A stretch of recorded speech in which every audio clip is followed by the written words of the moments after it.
Hey everybody, welcome back to After the Gig. I'm Jesse Humphrey, and we have a super special episode today.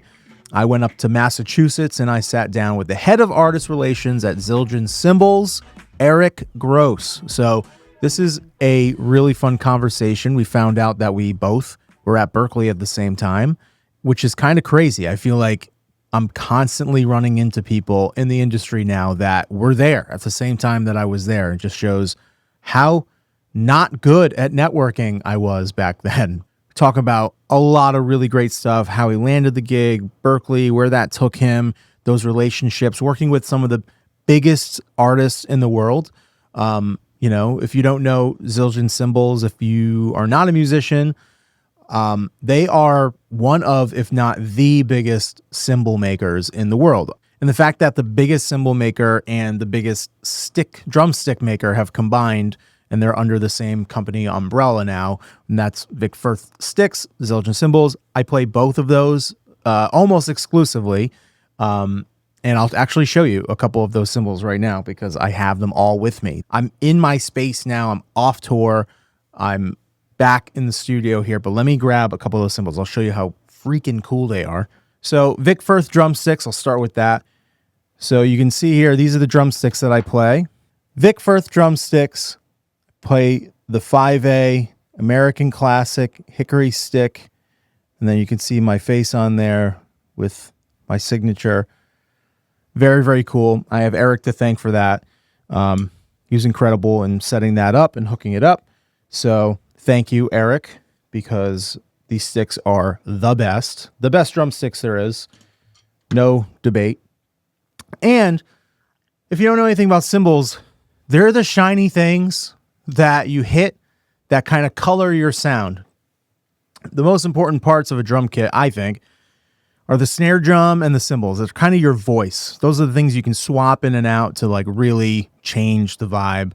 You know, toms, it's all important, but those are the things that you take to a gig where there's a house drum kit setup. You set up your snare and your cymbals because that's your voice. That's what's really going to define your sound. So here's a couple of the things that I was playing on this tour, and they're Zildjian cymbals. So these are beautiful. This is a Constantinople Zildjian cymbal here. Trying to get it out of the shiny light. Beautiful cymbal, 22-inch. This is the Renaissance Ride. Really, really nice. I also have the K Constantinople medium thin low, which is really nice. Then these cymbals were new for me for this tour because we're having some issues with sound bleed coming into Barry's microphone up front. So what happens is if you're on a smaller stage, the sound from the drums will bleed into those microphones. And I was playing cymbals that were kind of like hanging around too much. I would hit them and they kind of like stay. So we needed something that went away quicker, that I could hit, that's still going to have a really great tone, but also get out of the way and get out of the mics fast.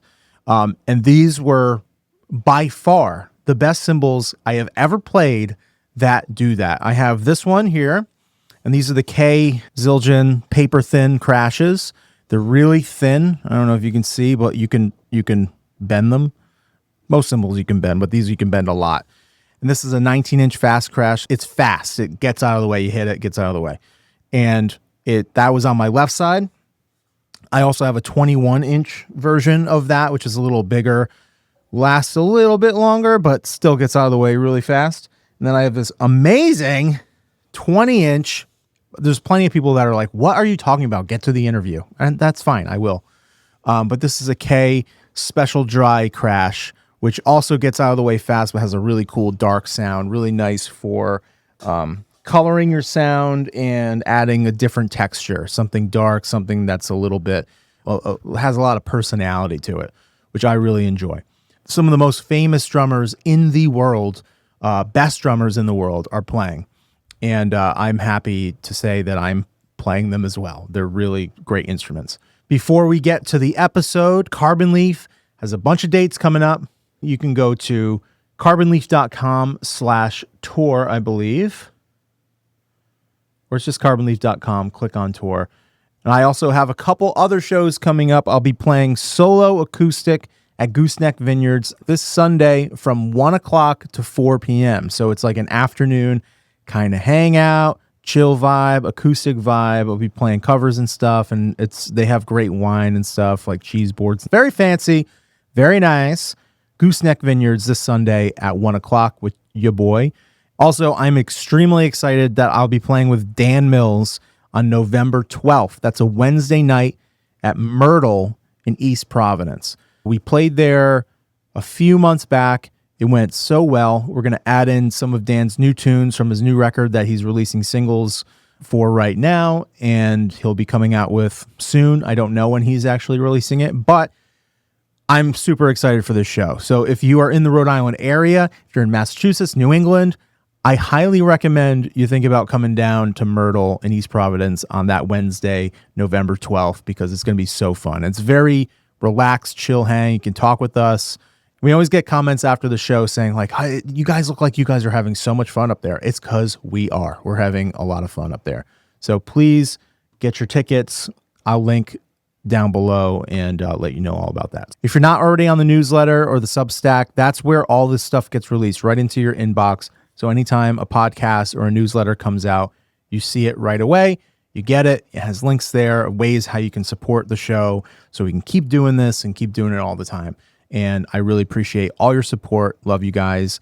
Thank you to everyone on the Patreon. Thank you to everyone that subscribes. Thank you to everybody with a paid membership on the Substack. I really appreciate it. You guys really keep this party going. So thank you. And without further ado, here is my conversation with the great Eric Gross. Enjoy. Being in a place like this is really special. It's a special building. There's so much history. And when you first started working here, was that part of your reason for wanting to work here? Oh, yeah. I mean, I grew up around here. So it was like, I went to Berklee. Obviously, Oh, you went to Berklee? Yeah, I went to Berklee. What years? 2005 to 2009. Oh, we were there at the same time. So this is hilarious because something I talk about a lot with like people. Like I meet more people that I went to school with right, same now than I did when I was actually at school.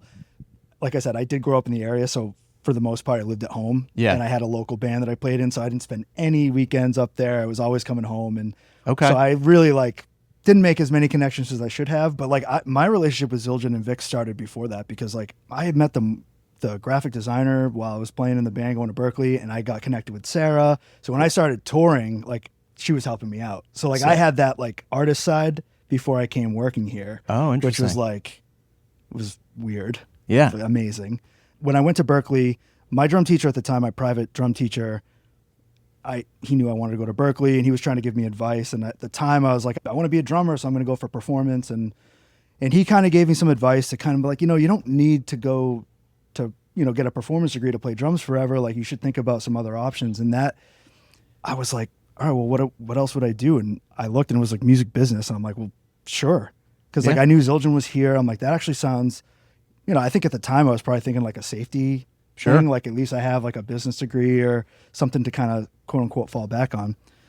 But soon after that, I was just like, artist relations would be a great gig. Literally maybe my freshman and sophomore year. So that was that. And so ever since then I had my eyes on trying to get into this world. Yeah. One way or the other. I did the exact same thing. Yeah. I wanted to be a drummer, but then I had people telling me, oh, maybe you should go for be a teacher or think about something else. Because like you said, you do not need to be a performance major to play drums for a living. Or to just enjoy the drums. You don't even have to play professionally to enjoy the drums. And you don't even have to go to Berklee. Exactly. And I think that was part of the advice he was trying to give me. Not that he was trying to sway me from not going, but he was just trying to make me think about that. Because obviously when you're young like that, you're not I'm going to be a rock star. I'm going to be in a band. And it's it's so difficult to do that. So it was great advice, and it literally changed my life.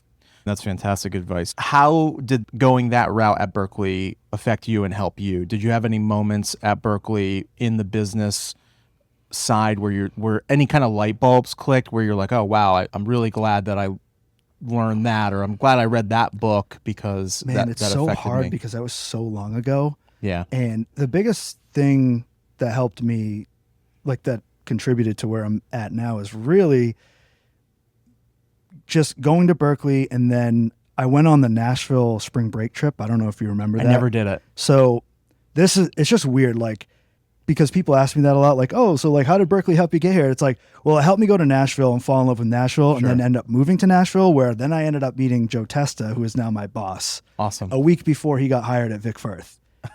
It was like a domino effect moment where it's like, I wanted to move back home. He got hired at Vic. They needed an intern. Okay. I'm getting my foot in that door now. I'd already known the Zildjian side of it. And it was like this perfect storm of like opportunity. Mm-hmm. And so like I can thanks a lot to Berklee for that, because like if it wasn't for that experience and moving down there and getting the internship opportunities that I got because of Berklee in Nashville, I don't know where I'd be right. I probably wouldn't be here. Like focused on product industry, because I think if I remember correctly, you could have done like there's 3 tracks. Yeah, there's 3 tracks. I did product, which obviously I knew that I wanted to. I would love to work at Zildjian. It's a product thing, and I just, for some reason, I just felt comfortable there. Like I felt like I'd be pretty good at doing that kind of thing. So what was the product lane like? Because I think the 3. So I ended up dropping out before I even got to that point. It's a long story, and it's not interesting either. So I won't tell it. All good. But I think you could go like marketing, product, or like tour management or something. Or Yeah, I feel like there was like entrepreneurship in there too. Entrepreneurship was one of them, I think. Yeah. I think the product stuff was more focused on like what other brands are doing. There was definitely marketing involved. Like I don't know if there was a specific marketing track, because I remember, if I remember correctly, it was like a lot of my classes that were heavy in the marketing, like look at X company, why they do this. From what I can remember, again, this was like 15 years ago. It seems like another lifetime that I was at Berklee. Totally. Like tactics and exactly. things like that. Yeah. Sometimes I think back and like I'll get memories from school and like from Berklee, and I remember things like, oh God, I remember that time in conducting that I forgot that there was a test, or getting the shakes, because that's a tough thing. I mean, going to Berklee, especially for us drummers, man, music theory, ear training. Ear training was one of the things that actually came pretty easily to me, because I'm a singer. Me too. You too? And I loved ear training. Loved it. I loved going there. I loved the teachers. And whenever I would go to theory, though, I hated it. I couldn't get it. Like some things, I don't know if I had some kind of like learning disability or something. Yeah, you're a drummer. Perfect. But I could not get it, and I had a really hard time with it. I had a hard time with people do. Analyzing things, and I was pretty lucky because my high school offered theory, so I took theory 1 and 2 in high school. Okay. I took piano in high school. I would not consider myself a singer. I know I made myself sound that way a second ago. I did go into chorus and stuff, but again, it was like high school. Like you have all these extra classes you need to take. I'm like, I'll just take all the music stuff. I'm headed that direction anyways. Right. But that stuff certainly did help. But the ear training thing, like I knew going into it that, because that was one thing that they told, like I would hear from people at Berklee, like, yeah, drummers really struggle with the music part. I almost use that as like to challenge myself. Like I am not failing at this. And right. Like, I would go to the office hours for ear training, and I would like make sure, at least like if I did stink at it, maybe they would have mercy on me. Like, you know what, he's really trying. So he's a drummer. He's trying. We've been through this before. Yeah. Who was your drum instructor?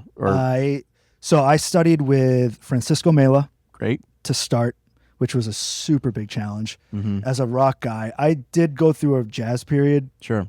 So going into Berklee, I was still kind of on that phase, even though I had played in metal bands, and that was really like my lane. Yeah. But I always believed, and that was instilled in me early on, is to learn as many styles as possible. It just helps you as a drummer. So I studied with Francisco Mela for 1 full year, and then my sophomore year, I started studying with Rod Morgenstein, and I stayed with him for 2 years. And that was, I can't say enough good things about him. I feel like when a lot of drummers connect with somebody, they kind of stick to it. Like I had a similar situation with Tony Smith. So Tony Smith was my guy, and he was great. Like I just, I love the way that I feel like in music and a lot of these things, it's how the subject is communicated to you rather than just gathering the information. It's about how you perceive it, and that really affects how you pick things up and how you apply them to what you do.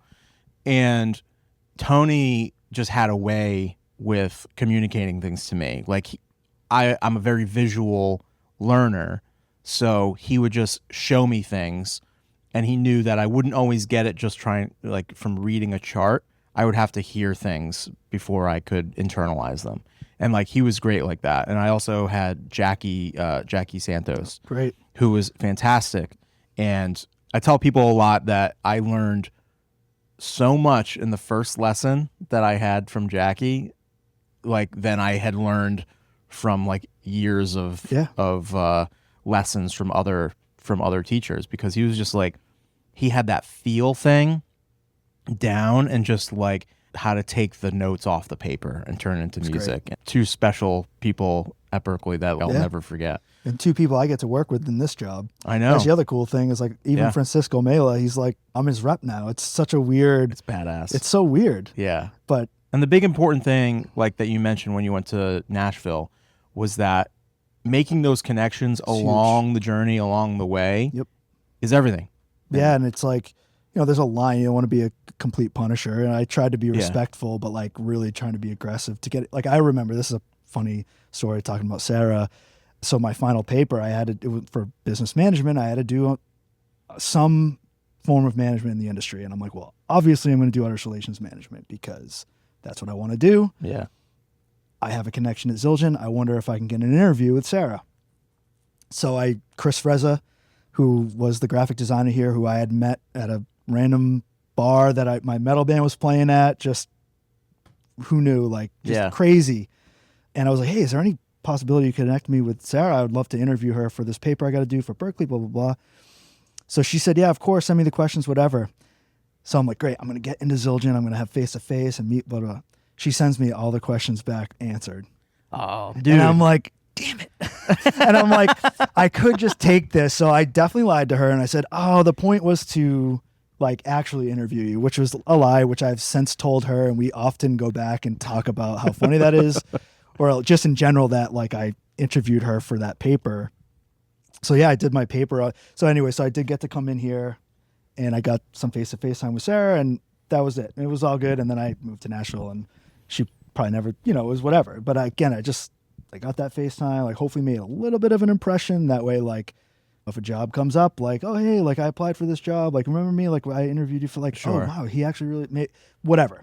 Like, those meaningful connections are like, hey, man, anything you can, everything. If you want, like, that's just, if this is what you want, you got to do anything you can to set yourself above. Sure. Because there's, how many artist relations jobs are there in the industry? So many people and there's so many people would love to have it. So it's like, and it's super grateful that I'm here. It's still crazy. I still have to step back every once in a while and be like, wow. It's like, look at the building I'm in. So when you moved to Nashville, what was Nashville like for you during that period? What years was that? So I interned at ASCAP, the music licensing firm. So like 2010 or something? That was 2010, yeah. Okay.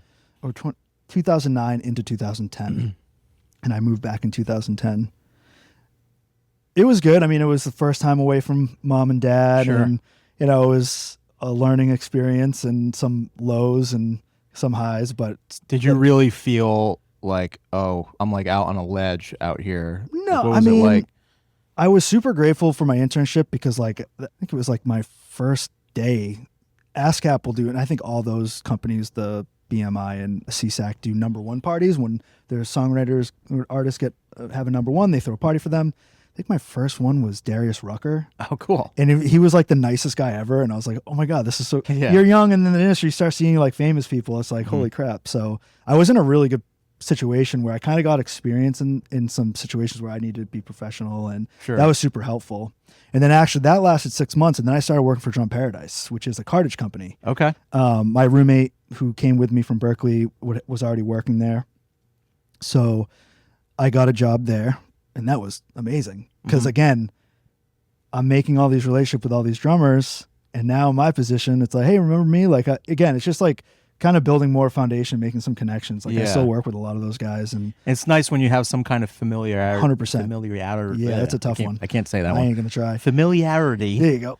With the people that you're talking 100%. To, yeah. So it was just more opportunity to just meet people in the industry. And And again, like that's how I met Joe. I mean, he happened to be in the office one day. Sure. And, Joe Testa, my boss, was the VP of Artist Relations for Yamaha. And then that ended and he moved to Nashville. I can't remember, but I don't know if he was even there for a couple months before he got the gig at Vic. And that was that. I wanted to come home. Sure. And I'm like, this is a great opportunity. And that was that. So I interned at Vic for like 10 months. So this is funny. So it seems like it's like your career has been very linear. Like, okay, this leads to this leads to this. Did you ever have like a moment where you're like, was that decision to come back even remotely a tough decision for you? No, because I was going to come back no matter what. Like I said, there was some lows in Nashville. Like, okay. It was just anything you can talk about. I mean, it was tough. Like I was living on my own for the first time, and I wasn't making a ton of money. And it's the worst part about it was this is like unrelated to anything, but so feel free to cut this. But my internship ended. I went home from the holidays. I came back. I play hockey, and a bunch of my buddies up there play hockey too. So it was like it's like in January, whatever, maybe like late December. There was like a Friday morning pickup at like 6 a.m. or something stupid. We're like, let's just go. We're like, all right, fine. And of course, after high school, college, I took my face mask off. Sure. So I'm uninsured because like I'm in between everything. And what happens? Puck to the mouth. Lost a tooth. Had a huge, my front tooth. Gotcha. It was horrible. And I mean, it's like I have no internship. I have no job. I have a huge welt and no tooth. It's like, what? I was like, what is my life right now? Like, this is like unbelievable. Like, what do I do? Oh man. And I had restaurant experience. So I'm like, let me get a restaurant gig. But again, I'm coming in with like a huge busted lip. They're like, what is this freak? Like, so it was just a really tough time. So very thankful because the Drum Paradise thing came in. And again, everything happens for a reason. Like maybe I did get a restaurant job if I never got that injury and I never worked for Drum Paradise. I never met Joe. Who knows? But anyways, so it was like, that was a real low point for me. And then, working at Drum Paradise was really good. But again, it was like trying to figure out what was next. And do I want to do this forever? Or like, but then, yeah. So I had made the decision kind of like, I think I'm going to move home. But before that I met Joe and that was like, all right, now I'm definitely moving home. So I was like, for sure. It's funny you mentioned the restaurant thing. Like I did, to support myself and pay rent and all that stuff. I ended up getting a bartending gig for years. And I feel, looking back at it, like it was great to be able to support myself, but you're getting into such a community of people that aren't musicians that you're like, you're out drinking, you're staying out late. And it almost made me hesitant to take some risks and to take some chances that maybe that would have changed some trajectory or something. So like, I always tell people, it's like, it's a great place to make some money and whatever, just don't get caught up in it. I mean, the community thing. I mean, me and my wife worked at the same restaurant for a while, and like, we still have friends that we worked with at the restaurant, and we still That's how I met my wife. Talk about stories from past restaurant stuff, like the horror stories and the things that we can laugh at now. And it's a cool community. I mean, I did restaurant work. I was doing restaurant work while I was still working here. I mean, I was doing double duty when I first started working here. I'm like, wanted to get married and like try to make extra money, and like the hustle was still in me. So I like really up until the pandemic, I was still doing AR and working at the restaurant, but it became the pandemic definitely helped. But at some point, it's like this AR job takes me off hours a lot with going to see artists and stuff. So that had to end. But I liked it. It's good. It's a good character builder too. I know. Like you end up, were you like a server? Yeah, server. Yeah. Okay. So behind the bar, you have a little bit different relationship with people, and you develop regulars and stuff. I was just going to say, you have more regulars. You have so many regulars. Yeah. There's a lot. And they come in, you know exactly what they want, and you have these conversations. And one of my regulars one time learned that I was a musician. His name's Derek, and he looked just like Rod Stewart, had the hair and everything. But he would come in with his wife, who's a sweetheart, and we would always talk about tunes. And he was my introduction to the band Little Feat. Like, I didn't know who Little Feat was before I met Derek at the bar. And he like wanted to teach me how to play slide guitar one time. I just remember hanging out with Derek from the bar in my tiny little apartment and playing tunes, and he's like smoking cigarettes out, blowing it out the window. He has like a bottle of vodka. That's when I kind of realized, like, oh, this is like a thing this is a problem outside of the bar that I didn't really want to be privy to. But man, like, so many interesting experiences like that just from being a bartender. Totally. You know, it's also a very flexible for a musician. Yeah. A very flexible side gig. Yeah, it can be. I mean, depending on the restaurant and stuff. I was super lucky because I started touring, like the internship ended for me and I got opportunities to tour. And again, it's funny because like I talk about like what we talked about earlier. Like I like left that dream. I'm like, yeah, I'm gonna do this, and then opportunities just came to me. I'm like, I think I'd be silly not to do this. So, sure. But you know, the manager of the restaurant thought it was cool. So he's like, sure, whatever you need. Like, we'll get as many of your shifts covered as possible. Like, we'll worry about the rest. I'm like, that's awesome. I love it.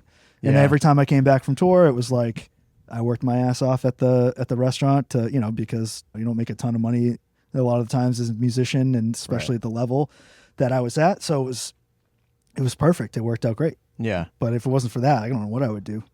Yeah. So tell me about your day-to-day as far as like dealing with a ton of different artists. A lot of my job is like on the computer. Sure.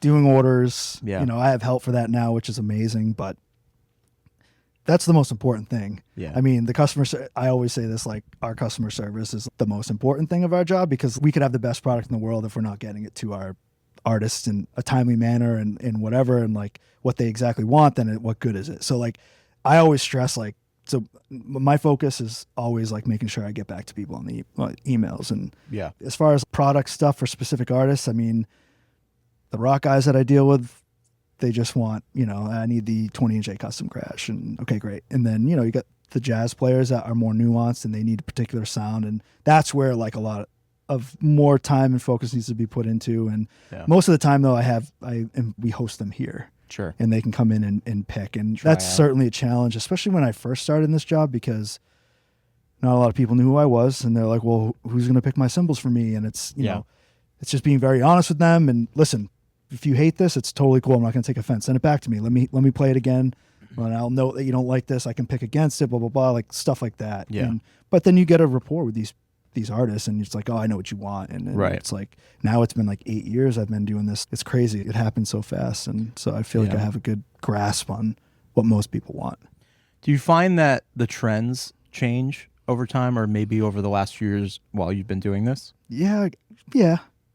Things are always changing. Mm-hmm. It's like, especially now with social media. Sure. We try to, I don't know, like if we would necessarily like are following trends to like what to do next for us. I mean, I think our team now, it's more of that now. It's like, it's a team, and we all have ideas. We have plenty of drummers in here, and you know, this could be cool. Like, what if we did this? And like, it would be cool to set trends, you know what I mean? But like, of course, there's always things that we're looking at. In the cymbal industry, I see like a lot more competitors coming out to, certainly, especially when it was, you know, it was always Zildjian, Sabian. Now Meinl's come up. It's a lot of people playing Istanbul AGOP cymbals and stuff. And I think that's a good thing though. And you mentioned like the bigger brands, but the independents. Sure. Like the independent cymbal maker, I feel like recently, maybe in the past 10 years, exploded. Yep, to be able to be just a little bit more experimental. Sure. You know, because it's a lot lower scale of things, and they make one. I mean, our cymbal maker that we work with from Japan, Manabu Yamamoto, I mean, he, you know, we were connected with him, and he works for us. He comes here like 4 or 5 times a year and helps us with projects, and but he still does his own cymbals, and he makes amazing cymbals. Yeah. But yeah, I think it's great. Not to get too into the weeds about like product stuff, but like with developments like that, and like not keeping up with competition, but like keeping up with the trends of drummers and music and stuff, like there's so many, you know, you have the K series, the A series, like, is there more of a focus on development of different types of cymbals and like prototyping things? Or is it, we have these lines, we'll experiment a little bit, and then we just kind of go with what we know? I think it's both. I like to look at our lines and our families and see when we work with sales, we like what's selling, what's not. It's like, Sure. okay, like what do we think from an artistic perspective? Like what makes sense in the family? We have those discussions often. Sure. And then our R&D team, Joe Pillai, will just go make stuff, and they'll be like, "Whoa, this is awesome! Like, what could we do with this?" And we kind of just take it from there. How often does something like that turn into like a line or like something? Well, that the will Fat go Hats develop? were that was Okay. I mean, I think Joe. I mean, this was before me, but I think Joe had made the Fat Hats like 10 years ago, more now, and then they're just as prototypes, and for whatever reason, just never was brought to the table to be put in. And after the pandemic and some changes happened, it was like, all right, what do we got here? And it was like the Fat Hats, like, oh, make them. And we put them in concept shop. That was another thing that we started doing, the concept shop, which kind of helped. It was kind of like a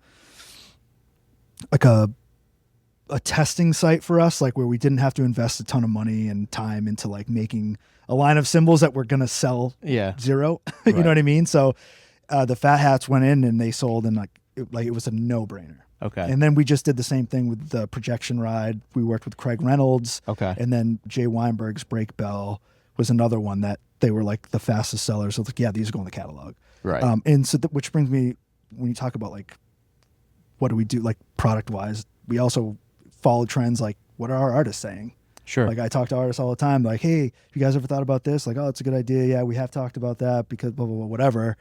That's kind of the history of Zildjian. I mean, if you go back in the history when they moved to America, they were really like listening to the artists, the professionals, on like what they needed to do their job. Right. And then they planned accordingly. Yeah. Which I think is awesome. Of course. Yeah. Like, of course. Now, and I'm sure at the time too, they were also doing their own thing, internally, like we are doing now. Because like I said, I have plenty of ideas. I'll talk to you all day about the ideas that I have. Like, I'm sure they'll be like, okay, that's enough. Like, wait, one more. What if we did that? I mean, we all have that. Like, we're all in AR and marketing, in the business side of it. Like, most of us are drummers or musicians, and Sell me on a symbol idea you have. Oh, I can't do that. I can't give away all the secrets. Okay. Okay, I get it. But I mean, it's like, I don't know. I think all the time, cymbals are one of those special parts of it's like cymbals and snare drum. Very personal. So personal. It's the voice of the drum kit. Yeah. Like, it's the colors of the drum kit. When people talk about, if the layman is hearing a drummer talk about drums, you hear the drummers talk about colors and textures and stuff. That's cymbals. That's what they're talking about. When you hear a drummer, I'm looking at Steve Gadd on the wall and Keith Carlock, like when you hear those drummers and how they sound, it's largely based on I actually named two drummers that it's mostly the drums. But yeah. Well, their style. Yeah, exactly. But man, it's so important. Yep. So I think about like all the time about, okay, I have this symbol, but it's not exactly doing what I thought it would do, or like what it should be doing on this particular setup in this particular situation.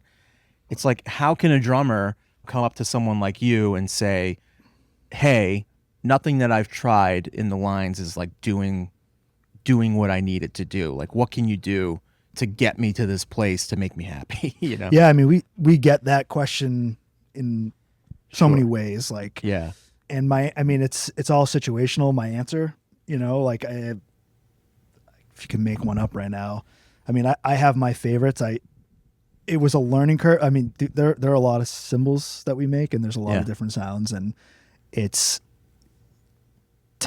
like through the first like whatever 4 or 5 years doing this, like just learning each situation. Like, I might not have had a good answer when I first started for the artist. Yeah. So it's like relying on coworkers that have been here for a while, and like, okay, cool, like that makes sense, and then you just remember that. So and you just learn.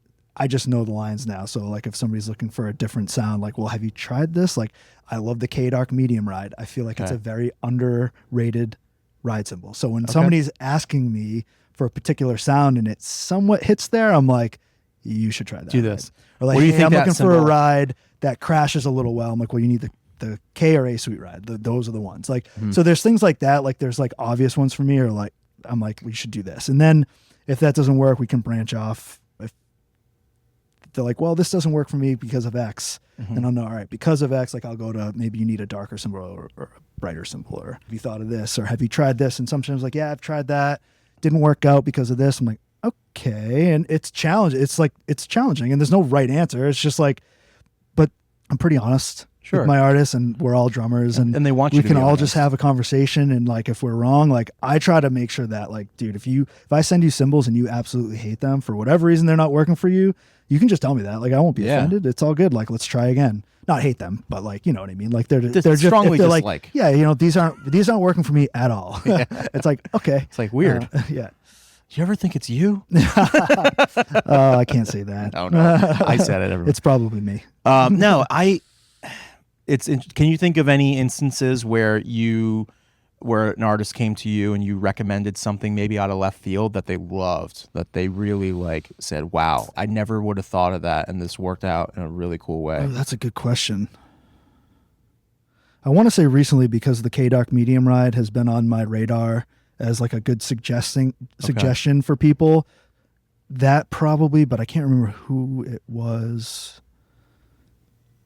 That's a tough one. Where does that symbol fall in the range of K's? I mean, it's a heavier ride. It's a heavier ride. Yeah. It's a rock. You and could, stuff you like could, that. well, not necessarily. I mean, just when you need a good ride sound, it's got a pretty prominent bell. Yeah. You know, if you're looking to crash on a ride, I mean, you could do it, but like, I wouldn't maybe that wouldn't be my first choice for that. You know what I'm saying? Yeah. My dad loves a good bell on a Zildjian. Well, that's why I like the sweet rides. When I was in the band, I always used an A sweet ride as my crash. Yep. I have a K Suite 23. The K Suite's great. That's what I use now when I'm just like, K Suites are my favorite right now. The crashes, the clusters, the hats, and the rides. Those are if I had to do a gig right now, like that's what I'm taking. Sure. And I think I struggle with crashes a lot. I use a lot of rides for stuff like. It's so funny. My friends still give me crap about it, because when my band did Warped Tour in 2014, Zildjian came out to interview all their artists, and I got interviewed, and blah, blah, they did like the spotlight or whatever. And they were like, oh, so tell us about your cymbal setup. And I'm like, well, I pretty much play all rides, which I did. I played a 22-inch A custom medium ride, a 20-inch A custom ride, the 21-inch A suite ride. So friend and former coworker here, he likes to give me, hey, I'm Eric Gross and I play all rides. And it's like, dude, you play jazz. You also play all rides. So stop. I mean, it's like what works, you know? Yeah, I mean, it was that. And like, I just, back to my relationship with Zildjian when I was playing, like I was super grateful, and I really tried to not overstep the little I was given.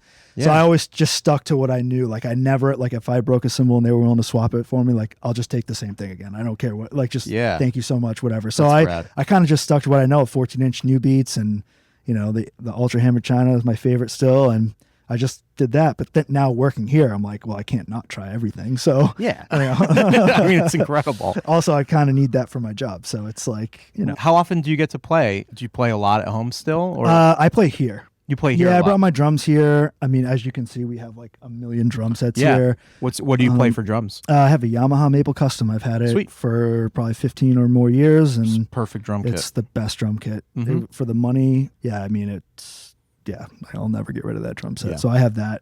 You don't have to annoy your wife. Exactly. Or my neighbors. Or your neighbors.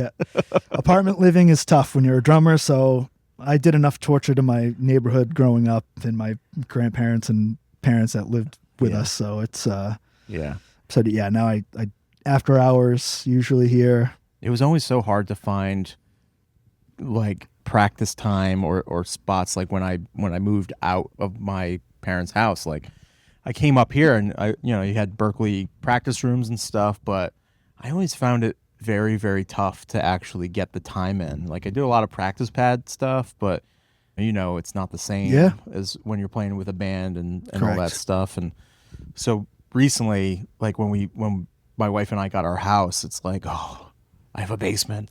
It's amazing. Oh, I can set up my stuff.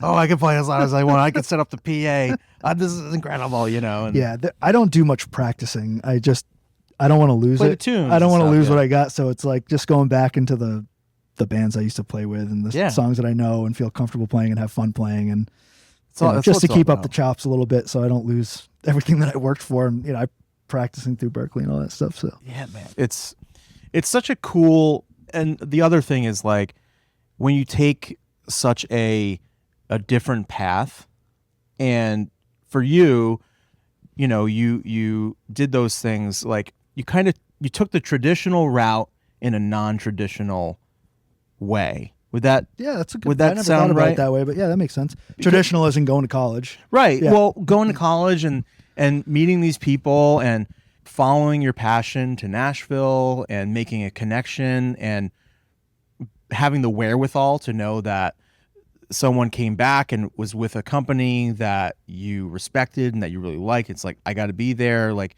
I find it really admirable, because not, you talk to drummers and musicians and stuff, and it's like, oh, I don't know what I'm going to do. I don't know what's, and you seem to have like a really good head on your shoulders to be able to do that. Like I said, it was all back to that advice I got when I was younger, my drum teacher. And I think that kind of just like put me on a trajectory and like just put my mind in a certain like direction. Yeah.